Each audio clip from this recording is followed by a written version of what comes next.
Ciri-ciri pasangan yang toksik, hindari kalau kamu nggak pengen hidup menderita seumur hidup ya. Pasangan yang toksik bisa dilihat dari ciri-cirinya dan bisa dihindari. Jadi kalau sekarang status kamu sama pasangan belum menikah dan kamu melihat ciri-ciri ini ada di calon kamu, pergi sebelum terlambat. Yang pertama, calon kamu itu kalau umpamanya kamu lagi curhat, lagi sedih, lagi marah, lagi emosi, tapi emosi kamu itu nggak divalidasi. Kesedihan kamu, kemarahan kamu, curhatnya kamu justru dianggap lebay. Lebay, apaan sih gitu aja marah, apaan sih gitu aja sedih, apaan sih gitu aja curcol. Kalau kamu udah lihat ini di pasangan kamu, emosi kamu nggak divalidasi sama calon kamu, itu ciri-ciri dia bakalan toksik. Jangan harap hal itu bisa berubah, karena itu udah tertanam dalam tabiatnya bahwa emosi seseorang atau orang lain dianggapnya tidak penting, dianggapnya tidak nyata, dianggapnya terlalu berlebihan. Tapi sebaliknya, saat dia yang curhat, saat dia yang marah, saat dia emosi, harus selalu diterima, divalidasi, dibela. Gimana dong itu? Nggak balance kan? Terus yang kedua nih, saat kamu sakit atau butuh simpati atau bantuan darinya, dia itu masih bisa kayak nganggap remeh, ketawa-ketawa gitu. Katakan kamu lagi nangis, dia tawa-ketawa. Katakan kamu jatuh sakit, dia nggak nolongin, malah ngetawain aja. Nah, ini juga ciri-ciri pasangan yang toksik. Karena seharusnya kalau kamu dianggap berharga, kalau kamu dianggap penting sama dia, saat kamu sakit dia juga akan merasa sakit. Saat kamu sedih dia juga akan ikut sedih, bukannya malah menertawakan kesakitannya kamu atau lukanya kamu. Dilihat dari jauh aja nggak dibantuin. Wah.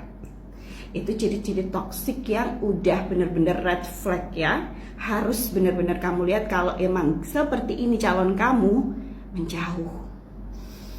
Terus apa lagi ya? Terus saat dia itu minta maaf cuman sekedar ucapan, cuman sekedar di mulut, cuman sekedar untuk menghentikan, menstop kamu yang lagi emosi saat itu.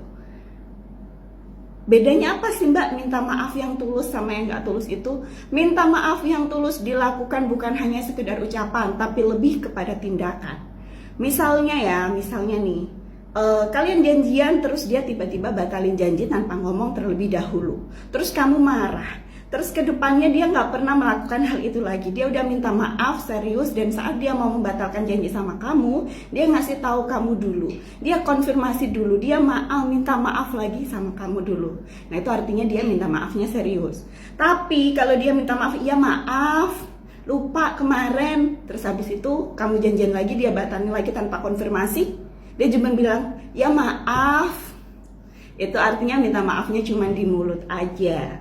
Itu juga ciri-ciri orang yang toksik, yang gak berhak mendapatkan perhatian dari kamu, yang gak berhak untuk mendapatkan kasih sayang yang tulus dari kamu, karena dia nyatanya gak menganggap kamu penting, sehingga dia terus-menerus mengulangi kesalahan yang membuat kamu marah itu. Apalagi ya, terus dia menyepelekan hal-hal kecil yang menurut kamu itu penting. Hal-hal kecil yang menurut kamu itu bisa membuat kamu bahagia. Orang-orang punya hobi ya, masing-masing beda-beda nih. Misal ada hobi orang yang suka ngumpulin boneka mungkin yang imut-imut gitu. Saat pasangan kamu, apaan sih gitu aja kok dikoleksi gitu.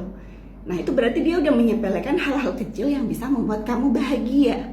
Padahal kadang untuk membuat bahagia itu setiap orang emang beda-beda. Ada orang mungkin yang suka hobinya itu menggambar mungkin ya.